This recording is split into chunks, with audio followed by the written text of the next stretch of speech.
Vous avez décroché ce premier rendez-vous avec votre prospect, bravo. Mais comment le rendez-vous va-t-il se passer? Dans quel état d'esprit est votre prospect? Allez-vous garder le leadership sur votre rendez-vous? Alexandre Antonienko, coach en neurosciences, est mon invité pour ce deuxième épisode de Bioply, la chaîne des outils digitaux pour les business développeurs. Et si vous souhaitez savoir comment sortir gagnant de chaque rendez-vous, écoutez bien, il nous donne sa formule en fin de notre discussion. Salut Alex. Salut Yann, de retour. De retour. On a eu la chance, enfin en tout cas j'estime avoir eu la chance de parler avec toi lors du premier épisode de la préparation et des intentions qu'il faut avoir pour faire une bonne prospection. Exact. Parce que c'est un élément qui est un peu anxiogène pour certains commerciaux et qui reste toujours un challenge quand on n'y prend pas de plaisir.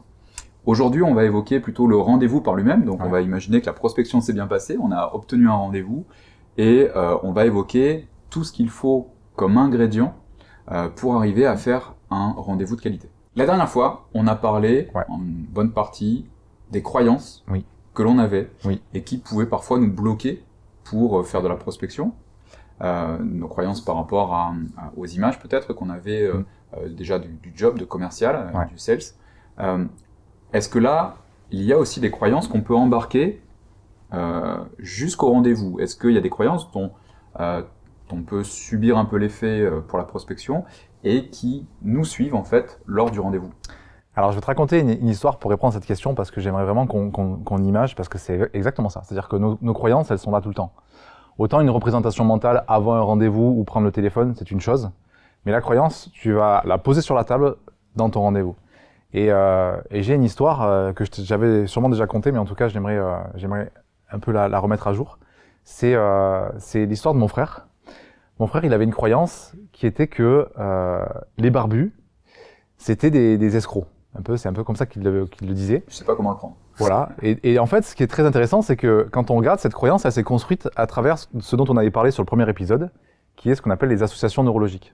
C'est qu'au cœur de notre cerveau, il y a l'amygdale, au cœur de ce qu'on appelle la gouvernance émotionnelle. L'amygdale, son rôle, c'est d'associer des expériences, des personnes, des situations avec des émotions. Et par répétition comme ça, mon frère, qu'est-ce qui s'est passé? Il avait un prof d'histoire géo qui était barbu et qui était effectivement quelqu'un d'assez froid, assez rigide. Donc il a eu une première expérience avec un barbu et son amygdale a associé ça à une émotion plutôt négative. Première expérience. Et puis plus tard dans le temps, il passe son permis, il sort du lycée, son prof, son moniteur était barbu et encore une fois, il s'avère que c'était quelqu'un effectivement qui était pas très agréable, qui était plutôt froid et autre. Deuxième expérience avec un barbu, son amygdale se dit « Ah tiens, un barbu égale telle émotion. » J'enregistre. Et de nouveau, il se fait arrêter par un gendarme, un barbu, ça lui met une prune, bref, expérience avec un barbu. Et dans notre vie, comme ça, tous et toutes, on a tous des expériences qu'on a associées avec des émotions qui ont été répétées, des messages aussi qu'on nous a répétés, tu es pas assez ceci, tu es pas assez cela, tu es plus fort que ton frère, bref, tout un tas de choses, qui engramment en nous donc un système de croyances.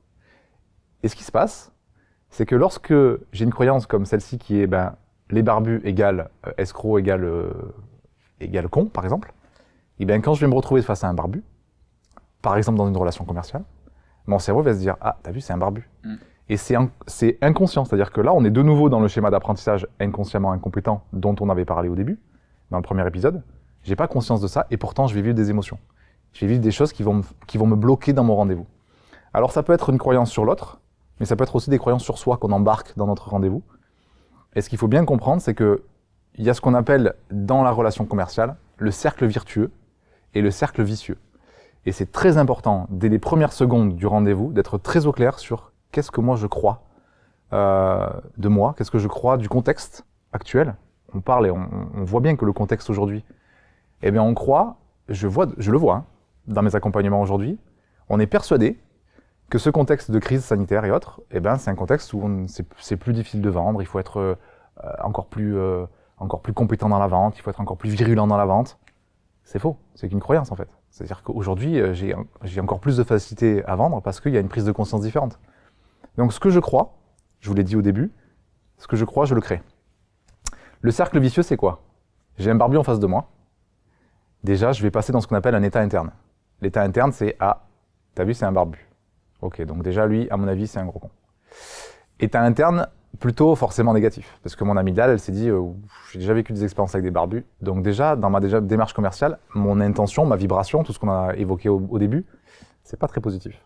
Bon, mentalement, je vais quand même suivre mon plan, mais cet état interne, il amène à des comportements. Ils vont pas forcément se voir, les comportements, mais ça va être plutôt des comportements genre je suis un peu fermé, je croise les jambes, je cache mon cœur, tu vois, des trucs qui sont imperceptibles mais qui se ressentent dans le rendez-vous. Et ensuite, ces comportements, ils vont nous amener à des résultats. Et ces résultats, ils vont être en lien avec cette espèce de cercle de croyances. Et la croyance, elle se renforce par elle-même parce que le barbu, qu'est-ce qui se passe? Il va synchroniser avec moi. Lui aussi, il va croiser les jambes, lui aussi, il va se dire c'est bizarre, je le sens pas, il est fermé, tu vois. Et moi, je vais me dire quoi? Je vais me dire j'avais raison. Tous les barbus, c'est tous des cons en fait. Et c'est juste ma propre perception, ma propre croyance qui a forgé dans mon rendez-vous commercial un résultat. De la même manière que, on en a parlé dans le premier épisode, de la même manière que quand tu m'as challengé sur la prospection de produits que je n'avais pas préparés, ma croyance à l'époque, je l'ai clairement identifiée. C'est on ne peut pas vendre un produit qu'on n'a pas préparé.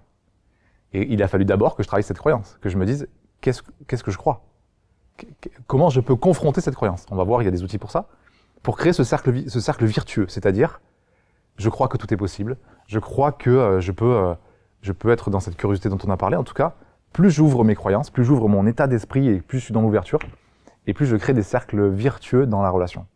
Donc effectivement, la première étape, c'est de poser à plat tout ce dont je suis persuadé, tout ce que je crois de moi, de l'environnement, du contexte. Et vous mettez tout ça à la poubelle.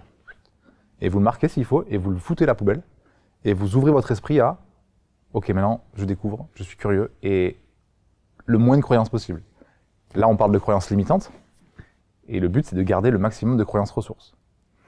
Maintenant, pour terminer rapidement avec ça, c'est que dans notre schéma d'apprentissage depuis l'enfance, on a une fonction qui est purement reptilienne, qui est que on reçoit plus d'attention négative que d'attention positive. Pour notre survie, nos parents, nos éducateurs, d'abord, ils focalisent sur le négatif. C'est ce qui fait qu'en nous, on a 80% de nos croyances qui sont des croyances limitantes. Donc tu t'imagines embarquer dans un rendez-vous avec 80% de toi, plein de croyances limitantes sur toi, le contexte, l'environnement, machin. C'est un poids énorme. Et c'est quelque chose qui en plus se transmet. Donc c'est vraiment une étape importante, c'est se libérer de ses croyances. Et un outil pour ça que je vous donne, parce que je sais que tu vas me poser la question, un outil que je vous donne, c'est donc la prise de conscience. Donc je deviens consciemment compétent finalement de cet outil-là. C'est je note et je prends le temps, je prends un carnet s'il faut, mais moi j'ai passé des années à noter toutes mes croyances. Et je continue à le faire. Qu'est-ce que je crois? Qu'est-ce que je crois du contexte? Qu'est-ce que je crois? Je note. Et de ça, je choisis qu'est-ce que je préfère croire à la place. Par contre, ça demande de la répétition. On en a parlé sur le premier épisode.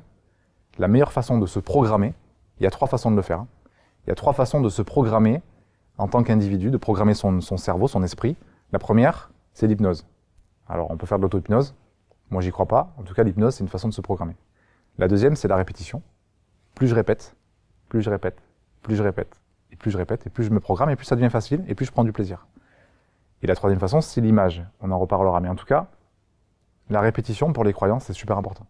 Tu écris une croyance, tu la réécris fortement, tu la portes sur toi, si c'est vraiment une croyance qui t'est chevillée au corps, et tu la répètes sans arrêt avant ton rendez-vous, et presque, s'il faut, dans le rendez-vous, tu y repenses un petit peu. Et en fait, ça te permet de te reprogrammer, ça va être au fur et à mesure. Au début, ton inconscient va dire « Mais non, tu vois bien que le contexte, il est... Ouais, non, je préfère croire ça. Je préfère croire ça. » Et c'est une attitude à avoir de toujours choisir le bon côté de la force, tu vois. Ouais, pour faire un parallèle, moi j'ai vécu une expérience assez sympa, puisque là c'était une croyance qui était plutôt positive. J'ai fait un rendez-vous commercial avec une jeune fille, une alternante, dans une agence immobilière. Et le rendez-vous, j'ai voulu faire le rendez-vous, mon alternante était un petit peu en retrait, en observation, et donc je fais mon rendez-vous commercial, et je sens la personne en face de moi qui est complètement bloquée. Et ouais. Très fermée, assez hermétique à mon discours. Et j'ai eu vraiment du mal à rebondir, à trouver, j'ai essayé de changer les angles, etc. J'avais vraiment une personne qui était pas réceptive. Et ouais. Et je vois, tout doucement, mon alternante prendre la parole, prendre le leadership sur le rendez-vous, et je la laisse faire, et je me mets en observation. Et en fait, je la vois réussir à détendre complètement mon interlocutrice, et puis grosso modo, faire le job. Arriver à closer, à fixer un autre rendez-vous pour une démonstration plus personnalisée, etc., etc. En sortant du rendez-vous, je lui demande comment elle a fait, comment elle s'est sentie, etc.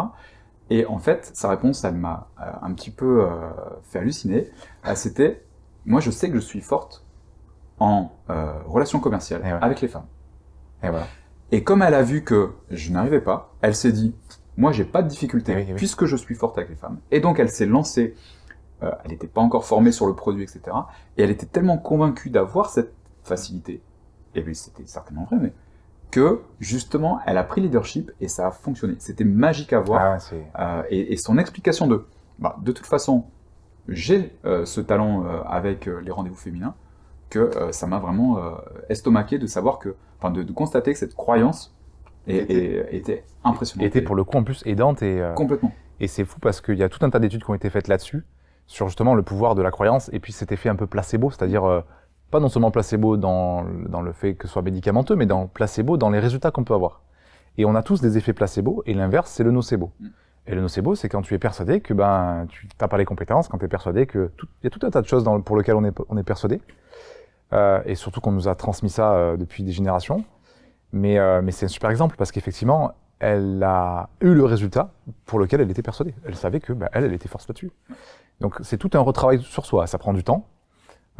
Pour tout te dire, quand j'étais commercial à l'époque, j'avais une croyance dont j'avais pas pris conscience, qui était justement que je dérangeais. Que j'arrivais dans des rendez-vous et en fait je dérangeais. J'en avais parlé dans le premier épisode et j'avais cette croyance qui était je dérange. Voilà, je dérange quand je prends mon téléphone, je dérange. Bon forcément ça m'auto-conditionnait. Et je m'étais fait un petit protocole. Quand je prenais la voiture, avant le rendez-vous, à peu près 10 minutes avant le rendez-vous, je coupais la radio de la voiture et je m'étais créé un mantra qui était j'ai toutes les ressources et les capacités pour réussir ce métier. J'ai toutes les ressources. Et pour te dire, c'est engrammé à vie chez moi. Parce que cette phrase-là, à chaque fois que je me disais je dérange, hop, je bifurquais. C'est des connexions neuronales. C'est que on a des autoroutes neuronales qui ont été créées depuis notre enfance, qui fonctionnent toutes seules. Et pour changer de voie, il faut du temps, il faut de la répétition et il faut que tu crées une nouvelle autoroute. Et pour moi, je coupais la radio et je me répétais pendant 10 minutes. J'ai toutes les ressources et les capacités pour réussir ce rendez-vous. J'ai toutes les ressources et les capacités. Et putain, quand t'arrives, t'as une patate quand t'arrives. Je vous invite à faire le test, c'est que alors ça marche avant le rendez-vous pour qu'il y ait un effet dans le rendez-vous, mais c'est vraiment cet effet de répétition et à un moment donné ça devient facile. À un moment donné, ton inconscient l'accepte et hop, ça crée une nouvelle connexion. Donc ouais, c'est une super, c'est vraiment une vraie matrice, c'est une vraie programmation. Il faut vraiment sortir de la matrice négative pour recréer nos propres matrices à nous, quoi. C'est ça, c'est important de quitte à avoir des croyances, autant que ce soit des croyances qui soient non limitantes, voire même dopantes en fait. Ah mais tout à fait. C'est important. Parce qu'on ne peut pas ne pas avoir de croyances, hein. C'est obligatoire, on en a depuis des milliers d'années. On croyait que la Terre était plate, on a cru que le Soleil, que la Terre était au centre de l'univers, et en fait, toutes ces croyances, il a fallu les bousculer. Maintenant, bien comprendre une chose, dans ce schéma de progression de la croyance, c'est on passe pas de l'erreur à la vérité, on passe pas de je crois au Père Noël à je crois plus au Père Noël. Il y a des étapes pour ça, et l'étape c'est le doute. C'est que pour le Père Noël, on a commencé à douter. Nos potes y croyaient plus, on s'est dit tiens c'est marrant, peut-être que effectivement. Et moi je suis passé par le doute avec toi. Je me suis dit peut-être qu'effectivement il est possible que. Et il y a tout un tas de protocoles que moi j'apprends dans mes programmes, mais en tout cas le doute il est nécessaire. Donc si certains nous regardent ou nous écoutent et qu'il y a ce doute en place, c'est hyper bon signe le doute. Le doute c'est le signe qu'il y a un basculement de croyance. Il n'y a pas de fatalité. Il n'y a pas de fatalité, exactement. Et du coup, ça veut dire que le doute, il est bénéfique. Le doute, c'est je suis en train de changer ma posture, ma croyance là-dessus. Donc c'est un bon signe le doute. D'accord. Comme on a douté du Père Noël, et aujourd'hui, l'idée, c'est de douter de. Je sais pas si ça c'est le bon exemple. C'est quand même vachement positif. Enfin, en tout cas, moi j'y crois encore, mais après, ça reste entre nous. On a parlé justement de croyances. Il y a aussi une constatation qu'on peut faire parfois pendant un rendez-vous, c'est qu'on a le leadership sur le rendez-vous, ou pas. Il y a des interlocuteurs qui nous accueillent de façon volontaire ou involontaire avec un leadership, une posture qui fait qu'on se sent un petit peu en infériorité. Soit c'est parce que c'est une personne qui a un échelon hiérarchique très élevé, soit c'est parce que c'est quelqu'un qui est très connu, très charismatique, ou artificiellement qui se met en position dominante. Ouais. Comment est-ce que tu évolues justement lors d'un rendez-vous pour, si ce n'est reprendre un leadership, mais au moins arriver d'égal à égal en fait, avec ton interlocuteur? Alors, c'est une super question, parce que, en fait, je remarque ça très souvent. C'est vraiment cette relation, tu as dit le mot juste, hein, c'est posture. Je vais y revenir, mais c'est vraiment en fait une posture. Ce qu'il faut comprendre, c'est que dans notre cerveau, il y a ce qu'on appelle des gouvernances. D'accord ? Les gouvernances, c'est quoi ? C'est, en neurosciences, on parle de substrats neuronaux, donc je vais vous passer le terme, mais l'idée, c'est qu'il y a des zones dans notre cerveau qui ont des connexions neuronales, et ces zones, elles sont préprogrammées. On arrive avec. Et donc, il y a différentes gouvernances, et depuis notre plus tendre enfance, on a évolué, on a appris, on a eu des comportements grâce à ces gouvernances. La première, c'est l'instinctive. Celle-là, elle assure notre survie dans l'environnement. Donc, on a toute la relation aux peurs primaires, tout ça, on met de côté pour aujourd'hui. Le plus intéressant dans ton approche, dans ta question, c'est que au-dessus de la gouvernance instinctive, on a la gouvernance grégaire. Et celle-là, elle est très intéressante parce qu'elle assure notre survie, non plus dans l'environnement, mais dans la relation. Sa fonction à elle, cette zone du cerveau qui est au cœur du cerveau, qui est liée à l'émotion, à la survie, au groupe, ce qu'on appelle au cerveau social. Tout ça, c'est quoi ? C'est, j'arrive à l'enfance, je suis neutre, et je vais commencer à tester des trucs. Dès que je commence à avoir des relations amicales et autres à l'âge de 3 ans, à l'école ou autre, je teste des trucs. Et en fonction des coups de croc que je vais prendre, je vais prendre une position sociale. Et alors pour ceux qui nous regardent, je vais faire le schéma, mais pour ceux qui nous écoutent, je vais les laisser imaginer. En fait, il faut imaginer une croix avec un trait horizontal et un trait vertical. Le trait horizontal, c'est les autres. Le trait vertical, c'est moi. Tu vois ? Et par rapport aux autres, je vais prendre une place par rapport aux autres.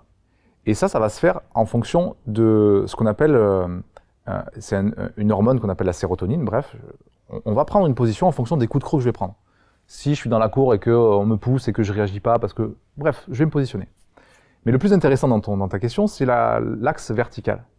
Cet axe, il fonctionne sur dominance, soumission.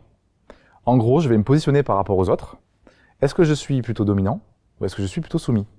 Et encore une fois, ça dépend de mon éducation. Ça dépend de ma génétique, et ça dépend de mon apprentissage. Ça dépend de la façon dont j'ai été éduqué par mes parents. Si je suis ton père et que j'ai une bonne estime pour toi, que je te valorise, que dans l'erreur aussi, tu vas prendre une place, une position plutôt haute, de confiance en toi. Et donc tu vas monter dans une forme de dominance, plutôt équilibrée. Si tu es un enfant roi que je te laisse tout faire, que je te corrige jamais, tu vas monter très très haut dans la dominance. Et donc ton cerveau va se dire, en fait, tout est permis, quoi. Je peux faire ce que je veux, quoi. Ok ? Et là-haut, tout là-haut, tu as ce qu'on appelle les manipulateurs, pervers et autres. Tu vois, tout en haut, c'est l'extrême. Mais tu as des gens qui sont comme ça dans la relation commerciale, qui sont, par leur position sociale, par leur apprentissage, par leur génétique, qui ont une position de dominance qui est naturelle. Ce qu'il faut bien comprendre, et ça c'est vraiment, vraiment important pour la relation, le rendez-vous commercial en lui-même, c'est que cette position de grégaire, c'est une position très animale, hein. Cette position grégaire, elle n'est pas consciente. Quand la personne fait ça, elle n'est pas consciente qu'elle peut parfois faire du mal, qu'elle peut être dans une forme de dominance. Pour elle, c'est naturel. C'est sa position à elle. Donc je vous invite à faire une chose, c'est tu fais une croix, vous faites une croix, et tu te dis, toi, dans l'axe horizontal, il y a ce qu'on appelle marginal intégré. D'un côté, tu as l'intégration, tout à droite, et à gauche, tu as le marginal. Marginal, c'est quand tu t'intègres pas facilement dans un groupe. Posez-vous la question, tiens, quand je rentre dans un groupe, dans une soirée, est-ce que je m'intègre facilement ou est-ce que je préfère plutôt rester en retrait ? Déjà, ça vous donne l'axe où vous êtes. Tout à gauche, marginal, c'est le personne qui est très très complotiste, qui s'intègre jamais, qui est toujours à accuser l'autre. L'intégré plus, c'est la personne, elle arrive et puis alors elle fait confiance à tout le monde, tu vois, il n'y a pas de problème. Ah mais moi, j'aime les gens, tu vois. Et du coup, elle se fait parfois avoir parce qu'elle est trop confiante. Donc toujours se dire que c'est l'équilibre qui compte. Et puis pareil, dans l'axe vertical, c'est est-ce que moi je me sens plutôt leader, position 1, est-ce que je me sens plutôt... dans quel axe je suis ? Et où est-ce que je me sens plutôt soumis ? Mais ta relation commerciale, elle va dépendre de ta position. Et dès l'instant où tu vas rentrer en relation, eh ben mon cerveau et le tien, clac, positionnement grégaire. Tu vas prendre ta place et moi je vais prendre la mienne. Et si je me sens soumis, eh ben dans mon rendez-vous commercial, je vais me soumettre à tes propositions, au lieu de soumettre mes propositions. Tu comprends ou pas ? Ouais, complètement. Et donc, la clé pour ça, faut bien retenir, la clé, il y en a 2. La première, c'est l'attitude. De la même manière que je me pose la question avant mon rendez-vous, c'est quoi mon intention? Pendant mon rendez-vous, quand je rentre au cœur du rendez-vous, c'est quoi la bonne attitude à avoir? Quelle est ma place? Quelle est ma position? Est-ce qu'il faut que je sois soumis, et vu que j'ai conscience de ça, ou est-ce que simplement, dans mon attitude, ma posture, voilà, est-ce qu'il faut que je sois simplement présent? Voilà, la bonne attitude, c'est quoi? Je suis ouvert, je suis accueillant, je donne mon cœur, voilà. Je suis là, je suis avec toi. Tu peux être autant dominant que tu veux, moi j'ai ma place, plutôt centré, j'ai l'attitude. Et la deuxième chose, et là je vous en supplie, écoutez bien parce que c'est très important, c'est la neutralité. C'est que tu peux avoir un dominant plus, qui va te prendre la main, prendre le dessus, prendre le truc, et si jamais t'es pas neutre, et que tu sens en toi que soit, et le signe c'est l'agacement. Le signe pour tous les commerciaux qui nous écoutent, le signe c'est l'agacement. Quand tu sens de l'agacement, c'est que tu as en face de toi quelqu'un qui essaie de prendre une position au-dessus de toi. Et que ta gouvernance grégaire, elle se dit « Ah ouais, eh ben moi je vais prendre au-dessus ». Et qu'est-ce qui se passe? On n'est plus dans la relation commerciale, on est dans la relation grégaire. On est des animaux. Donc la neutralité, c'est quoi? C'est qu'à tout moment, quel que soit le discours de la personne, quelle que soit son attitude, et on avait parlé, toi et moi, récemment d'un client, même plus que récemment, on en a parlé tout à l'heure, d'un client que tu as vu comme étant un dominant et qui aujourd'hui est ton meilleur client. Parce que tu as eu une attitude de service, de neutralité, et tu as pris ta position. C'est super important d'être au clair sur cette dominance grégaire qui nous joue des tours à plus que savoir qu'en faire, parce que c'est prendre sa place. Attitude positive et neutralité. Les 2 clés. Excellent. J'avais absolument pas conscience de ces choses, et par exemple avec ce client dont tu parlais, ça s'est fait de façon, je trouve, naturelle. En tout cas, j'ai pas eu de conscience d'action particulière ou de positionnement quand j'étais avec lui, de neutralité justement. Effectivement, ça s'est fait de façon instinctive. Mais effectivement, il arrive fréquemment que des clients potentiels soient horripilants et que voilà, donc maintenant j'en serais un peu plus conscient. Et d'autant plus, je rebondis sur quelque chose de très important pour toutes les commerciales qui nous écoutent, parce que j'ai accompagné pas plus tard qu'hier soir en visio une commerciale qui est entrepreneuse et qui a besoin de démarcher et qui se retrouve aujourd'hui dans des grandes entreprises à devoir accompagner des managers hommes qui sont dans cette position de dominance, mais aussi qui leur est donné par le statut dont tu as parlé, le statut, le pouvoir de la société, par le statut un peu social. Donc on a en plus de ça toute la partie grégaire sociale, c'est-à-dire j'ai le pouvoir parce que je suis telle et telle personne ou dans tel et tel poste. Et relation homme-femme, c'est encore plus important pour une femme de comprendre ce principe qui est un principe inconscient, automatique. C'est pas conscient pour un manipulateur de jouer avec les émotions, c'est pas conscient. Il le fait parce que c'est une place qu'il a prise. Donc à nous d'être bien conscient de cette neutralité. Et toi, tu l'as naturellement parce que tu as des expériences, tu as un parcours. On a déjà échangé plein de fois ensemble sur ton rôle de leader, sur cette capacité de pas vouloir prendre la dominance, mais être un modèle de posture, d'attitude.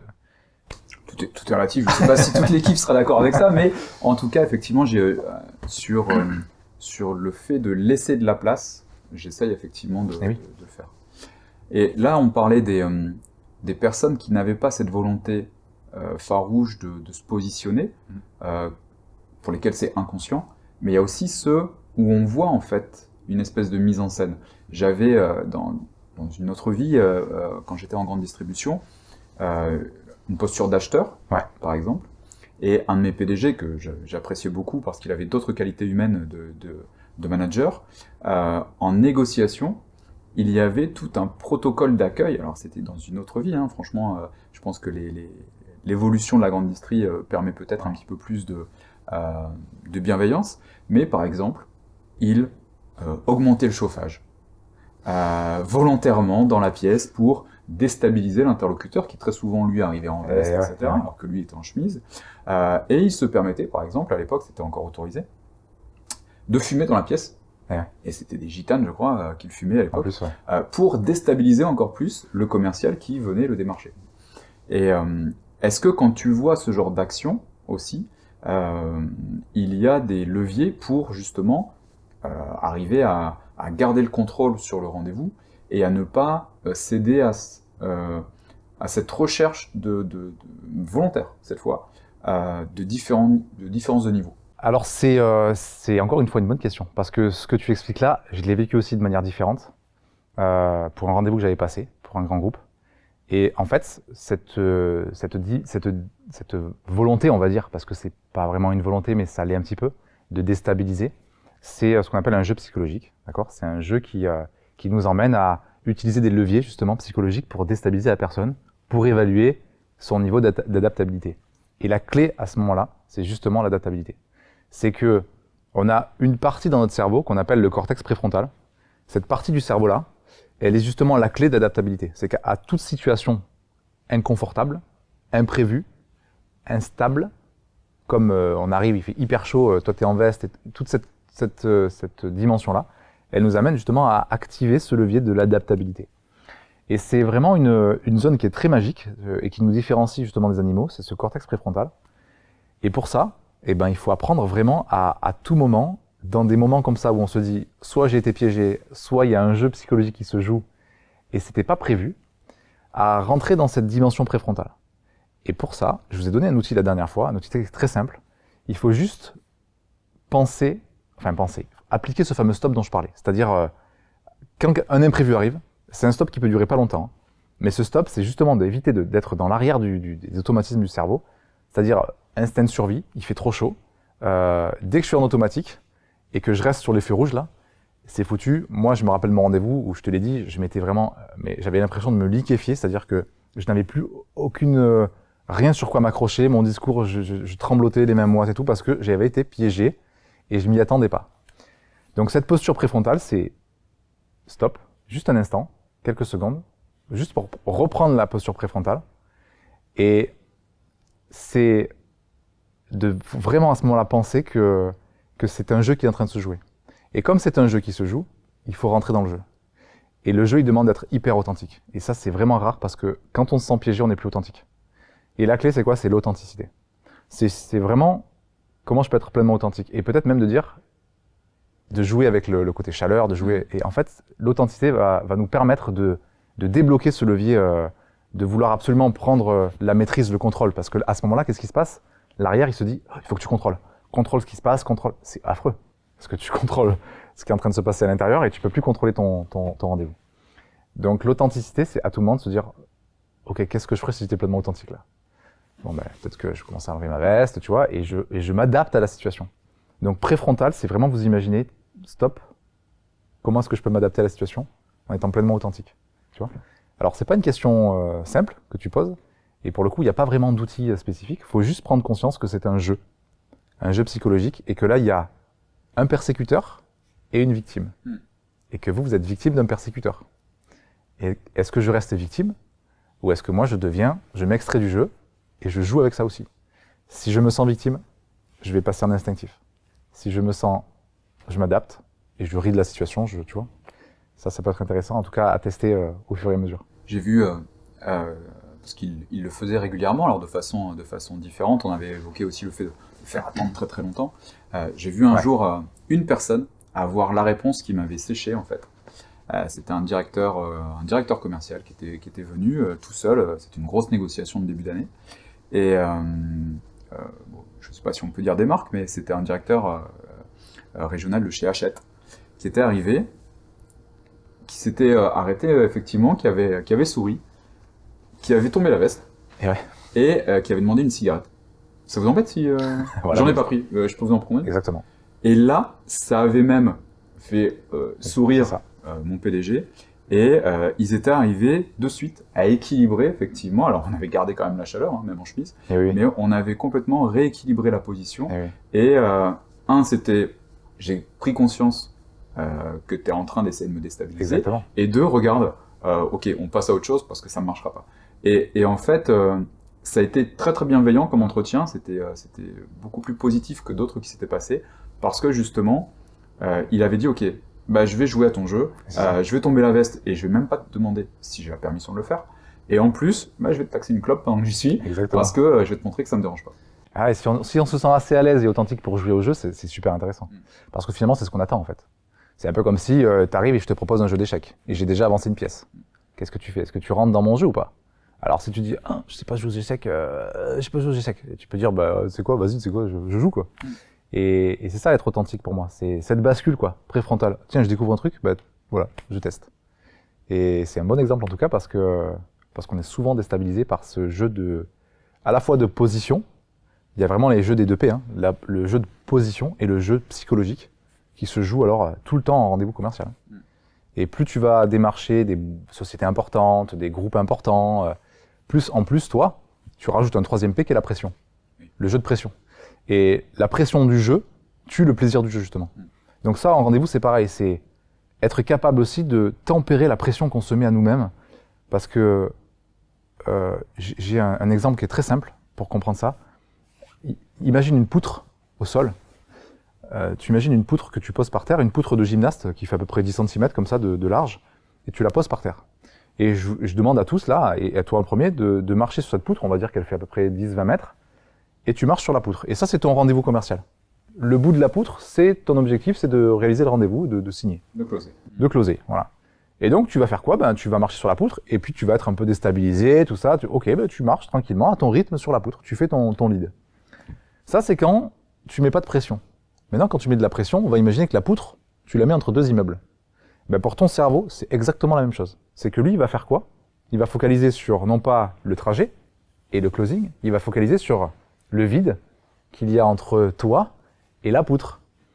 Et du coup, quand tu mets de la pression, en fait, tu fais augmenter le niveau de hauteur de ta poutre, et du coup, là, qu'est-ce qui se passe? Tu perds l'équilibre. Et le moindre petit coup de vent que tu tombes. Tu tombes, et là, comme moi, tu te liquéfies parce que effectivement, moi, on m'avait fait attendre 3 quarts d'heure, et la poutre, elle est montée, les mêmes watts et tout, et quand tu arrives au rendez-vous, la poutre, elle est à 500 km de hauteur, et tu vois plus que le vide entre toi et ton... Donc voilà, il faut vraiment apprendre à tempérer la pression, quoi. On a des objectifs, on a un contexte aujourd'hui qui est compliqué, qui est complexe, mais la pression du jeu, ça tue complètement le plaisir, justement, de ce qu'on peut être à la fois dans le rendez-vous, et de manière créative, tu vois? Ouais, je vois bien. Alors justement, on parlait rapidement de closer un rendez-vous. Et ouais, le bout de la poutre. Et voilà, tant qu'à faire, on va arriver au bout de cette poutre, ou pas. Ou pas. Parce qu'il y a certains commerciaux, et je l'ai vu même lors d'un challenge commercial, c'était il y a 2 ans, je crois, un commercial qui fait une super démonstration, qui vraiment arrive à convaincre son interlocuteur, et qui s'arrête là. Il n'est pas parti sur le closing. Il s'est arrêté avant, et je suis resté très interrogatif en fait, en me disant mais pourquoi parfois on s'échappe avant cette partie. Il y avait un de mes formateurs commerciaux qui disait l'objectif pour lui c'était une phrase. En fait, il nous avait donné une phrase qui était appuyez fort, ça fait calque. Au moment où on faisait la signature. Donc l'objectif pour le commercial, c'était d'arriver à cette phrase, à dire cette phrase, c'était un leitmotiv en fait. Appuyer fort, ça fait calque. Et c'était une petite jouissance intérieure en fait d'arriver à ça. Et en fait, il y a beaucoup de commerciaux qui ont une appréhension de faire poser le stylo sur la signature de la commande, de l'achat, etc. etc. Est-ce que tu peux nous expliquer le pourquoi cette appréhension et le comment arriver à la dépasser? En fait, ça s'explique assez simplement et c'est très intéressant de voir, encore une fois, c'est une fonction neurologique qu'on appelle un biais, qui nous permet de nous protéger de quelque chose qui n'est pas défini. C'est-à-dire que ce qui se passe, et tu me diras si tu l'as remarqué, notre cerveau, il a une perception temporelle. On est les seuls êtres sur la planète à avoir cette perception temporelle.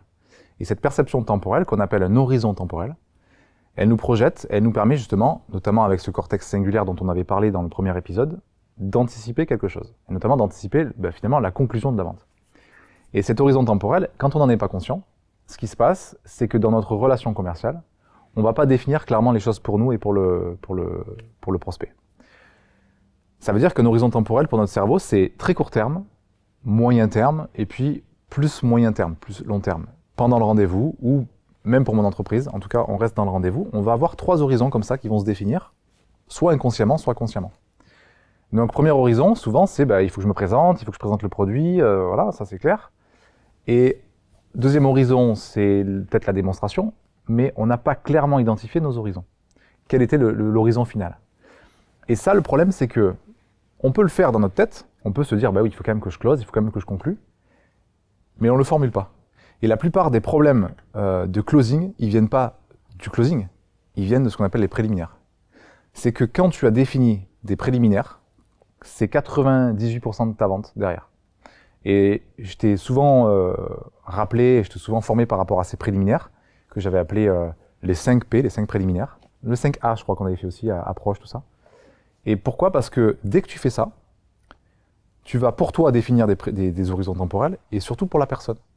Et quand tu fais des préliminaires très clairs en disant, voilà, première étape du rendez-vous, c'est de définir les préliminaires. C'est-à-dire, voilà ce qui va se passer. Au cours de ce rendez-vous, voilà ce qui va se passer. Et à la fin de ce rendez-vous, voilà ce qui va se passer. Moi, j'aime ce que j'appelle la porte de sortie. D'accord ? Je vais parler des biais cognitifs tout à l'heure pour expliquer ces horizons temporels. Et notre cerveau, il fonctionne avec des programmes qu'on appelle des heuristiques et des biais cognitifs. Si vous savez utiliser ces programmes-là, ça devient facile. Il faut que ce soit facile de l'idée rendez-vous, il faut que ce soit facile de poser le stylo et de conclure parce que ça a été déjà défini dans les préliminaires en fait. C'est pas quelque chose que tu improvises, c'est quelque chose que tu as déjà préparé et que tu as préprogrammé chez ton prospect. Parce que tu lui as dit voilà comment va se passer le rendez-vous, voilà le cadre, voilà le timing et voilà les étapes. C'est ça les 3 horizons, c'est quel est le cadre ? Voilà le cadre, tout ce qu'on va se dire entre toi et moi, ça va rester entre toi et moi par exemple, mais quel est le cadre de valeur ? Quel est le timing ? Voilà, combien vous avez de temps ? Ok, ça va durer 1 heure. Je m'engage, ça dure 1 heure. Donc déjà, j'ouvre un horizon qui est, ok, je sais que ça va durer 1 heure. Et la finalité, c'est quoi ? C'est que quelle que soit votre décision, soit je vous laisserai mes coordonnées et on pourra se rappeler, soit je serai heureux de travailler avec vous. Donc je définis l'horizon qui est, quelle que soit la finalité, moi je serai heureux, je serai cool. Qu'est-ce qui se passe quand tu fais ça ? C'est que tu viens de dire à ton prospect, voilà comment ça va se terminer. Moi je serai heureux de te poser le stylo. Et quand tu définis ça dans tes préliminaires, tu préprogrammes ton prospect à ce que, à la fin de ton rendez-vous, tu poses ton stylo, et lui, par contre, il fait son choix. Et quel que soit son choix, toi, tu seras heureux. C'est en fait, faut bien comprendre que ces programmes qui tournent en nous, dans notre cerveau, il y a tout un tas de programmes, hein. On a parlé des gouvernances, mais il y a d'autres programmes qu'on appelle des heuristiques. Les heuristiques, c'est des programmes qui me permettent, par exemple, d'attraper un objet, de bouger, tout ça, c'est des heuristiques. Mon cerveau, il est préprogrammé pour être efficace. Le closing, c'est être efficace. Donc, créons-nous un heuristique qui est, ok, je m'autoprogramme et je t'autoprogramme. À la fin de ce rendez-vous, voilà ce qui va se passer. C'est l'horizon final. Est-ce que c'est ok avec ça ? Oui. Il l'a validé. Le Yes 7. Le Yes 7 dont on pourra parler, qui est un outil fantastique, un outil presque hypnotique. C'est, voilà les étapes, voilà la finalité. Voilà. À la fin de ce rendez-vous, quoi qu'il arrive, je vous ferai une proposition. Quoi qu'il arrive, voilà, je respecterai votre choix. Je t'ai autoprogrammé, il a validé, ok on y va, blablabla, je fais mon truc, tout ça, et à la fin, voilà, qu'est-ce que vous en dites ? Et du coup c'est plus facile, parce que j'ai préparé ça. Mais si je l'ai pas préparé, quand j'arrive à la fin, merde, il faut que je vende maintenant. La présentation elle était top, sauf que je l'ai pas préparé moi. Et là du coup, l'heuristique il n'existe pas. Et c'est comme si le cerveau se disait, attends, sur le système d'exploitation, j'ai pas la fenêtre pour closing là. Oui, tu l'as pas mise. Donc la clé pour ça, c'est vraiment vos préliminaires, quoi. Dans vos préliminaires, vous prévoyez 5 minutes sur les 3 horizons temporels. Voilà le cadre, voilà le timing, voilà la finalité. Ça peut être aussi, voilà ce qui va se passer, voilà de quoi on va parler, et voilà la finalité. Mais il faut qu'il y ait une finalité. Donc avant même la découverte, quand on arrive très souvent, bien sûr, il y a le cérémonial, etc. Il y a les salutations. Et très souvent, on forme les commerciaux maintenant à pas attaquer des balles, mais à faire plutôt une découverte des besoins, une vérification des besoins, etc. Avant même cette découverte, toi, tu intègres le cadre direct. Préliminaire. Voilà, les préliminaires, pour justement qu'il y ait un début et une conclusion. Exactement. En fait, le préliminaire, c'est 98% de ta vente. C'est vraiment comme si, je te l'ai souvent dit, une relation commerciale et une relation amoureuse, c'est la même chose. Si tu sais travailler tes préliminaires, tu vas avoir une relation amoureuse qui va être beaucoup plus durable et tu vas surtout être plus respecté et respectable. Et c'est ça qu'aujourd'hui on cherche. En fait, on vend plus des produits, on vend plus des services. Et ça, tu le sais, je te l'ai souvent dit. On vend plus ça. Ce qu'on vend, c'est de la confiance. Ce qu'on vend, c'est de l'expérience. Et quand tu montres que tu es capable de leader ton rendez-vous, d'avoir une trame bien précise avec mes préliminaires, ma présentation, ma posture, les fameux P dont on avait parlé toi et moi, mes préliminaires, c'est la base. C'est comment je rentre en relation avec la personne. Est-ce que je la respecte ? Est-ce que je lui demande le droit de poser des questions ? Est-ce que je lui demande le droit de prendre des notes ? Est-ce que j'ai bien défini les horizons temporels ? Elle sait combien de temps ça va durer ? Elle connaît la finalité. Je suis pas là pour te forcer à acheter. Je suis là pour te dire, quoi qu'il arrive, ça va bien se passer. Et du coup, c'est génial parce que tu l'as mis en hypnose, la personne, en fait. elle se dit inconsciemment, ah bah ok, les horizons sont clairs, et à la fin, pose le stylo, fais un silence, en disant voilà, maintenant, voilà, c'est à vous de décider, et quoi qu'il arrive, c'est ok. Bon ben, à 98% du temps, ça fonctionne, ça marche. Et si ça fonctionne pas, si tu as encore un petit peu une objection, bon ben là, il y a d'autres clés ensuite pour ton closing, et notamment, il y a d'autres heuristiques qu'on appelle des biais d'ancrage. Le biais d'ancrage, c'est une solution qui est immédiate, quand effectivement tout est cadré, tout est propre, tout est clair, les préliminaires, la posture, la présentation, les apports produits, tout ça. Et puis tu sens qu'il y a encore un peu une objection et que ça va pas se signer tout de suite, mais que c'est quand même bien chaud, tu vois. Là, il y a un biais qu'il faut absolument utiliser, qui est le biais d'ancrage. C'est qu'il faut engager la personne. C'est-à-dire vraiment, à ce moment-là, éviter de partir sans avoir pris un engagement avec cette personne. Que ce soit, on en a souvent parlé pour le salon, justement, le salon Rennes, c'est comment est-ce que j'engage la personne? Est-ce que c'est un autre rendez-vous? Est-ce que c'est un appel téléphonique? Et que je cale tout de suite dans l'agenda. Ce biais d'ancrage, il est très intéressant parce qu'il permet en fait de programmer encore une fois la personne. Alors c'est un peu, il faut prendre ça avec. C'est pas de la manipulation. Voilà, comment dirais-je, c'est une forme de manipulation quelque part, mais un peu comme un ostéopathe, c'est-à-dire que je vais manipuler mon client pour lui permettre de savoir comment mieux se positionner avec moi. Et c'est pour ça que souvent, même moi, dans ma relation commerciale, je fais attention à aussi comment je forme, parce que c'est des clés puissantes de programmation. Le biais d'ancrage, on va imaginer une scène. Le biais d'ancrage, c'est que tu es au cinéma, tu t'assois dans ton fauteuil de cinéma, et là, il y a une personne qui vient et elle pose une veste à côté de toi et elle s'en va. Toi, tu attends ton film, tout ça, et puis une autre personne vient, elle prend la veste, elle la décale d'une place et elle s'assoit à la place de la veste. Naturellement, il y a 98% de chances pour que toi, tu dises rien. Parce que tu connais pas les personnes et parce que tu sais pas s'ils étaient ensemble ou pas, donc tu vas rien dire. Maintenant, biais d'ancrage. La personne, elle arrive, elle pose sa veste et elle te dit « Je vais aux toilettes, vous me gardez ma veste 5 minutes, s'il vous plaît ?» Oui, bien sûr, pas de problème. Avec joie, avec plaisir. Elle a créé un ancrage. Elle a créé un engagement. Quand une autre personne va arriver, qu'elle va prendre la veste, qu'est-ce que tu vas faire? Il y a 98% de chances pour que tu dises « Ah, excusez-moi, mais la personne... » Et là, peut-être « Ah oui, mais on est ensemble, aucun souci. » Mais tu as pris un engagement, donc tu as posé une action. Et ben c'est la même chose de manière commerciale. On s'est rendu compte dans les études pendant la guerre que les femmes qui restaient dans les ménages pendant la guerre, les guerres mondiales, on s'est rendu compte qu'il y avait beaucoup d'abats à l'époque et que ces ménagères n'utilisaient pas les abats. Donc on avait organisé des sessions de formation pour apprendre à cuisiner des abats. Et donc on leur laissait des prospectus et c'était super, génial, machin truc, sans plus. Donc on vendait les abats, on leur laissait tout ce qu'il fallait, des recettes, et 3 semaines plus tard, personne cuisinait les abats. Donc on s'est dit, bon, comment on peut faire? Et là, évidemment, Neurovente, parce que ça existe depuis déjà des années, on faisait venir les ménagères, on leur faisait des formations avec un vrai cuisinier, les abats et tout, on leur faisait goûter, c'est super bon.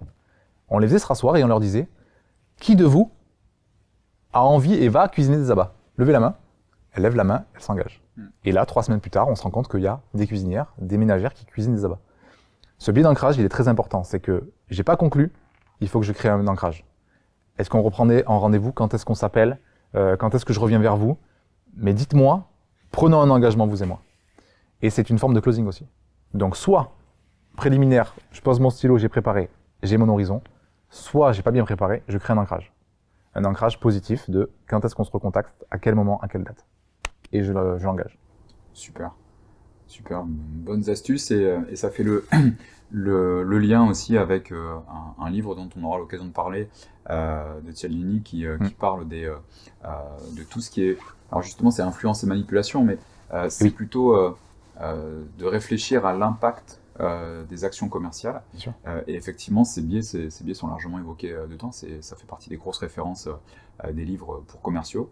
On parlera aussi d'outils qui permettent de répondre aux objections dans un futur plus ou moins proche. J'aimerais bien en discuter avec toi sur aussi, puisqu'on parlait d'objections, de pouvoir répondre aux objections. Ce que j'aimerais, Alex, c'est que, pour conclure là, sur le closing, c'est que on évoque le prochain rendez-vous. Et à ce prochain rendez-vous, on va parler de tout ce qui est apprentissage. Exact. D'accord. Tout ce qui est auto-formation qui vont nous permettre de passer du statut de conscient de son incompétence à conscient de sa compétence. Puisque, il me semble, dans tout ce que tu avais décrit au premier épisode, c'est la partie la plus difficile en fait, ouais. là où on a le plus d'abandon, Bien sûr. de devenir, voilà, conscient de ses incompétences, de franchir les étapes, d'apprendre à franchir ces étapes, à trouver des outils justement Indispensable. qui, voilà, qui permettent d'avancer pour devenir justement performant en fait. Parfait. Voilà, donc si tu es d'accord, au prochain rendez-vous. Eh ben, écoute, avec joie. Ok. Ok, ça marche pour moi. Super, merci Alex. Merci à toi. Pour ce closing, c'était super sympa. Génial.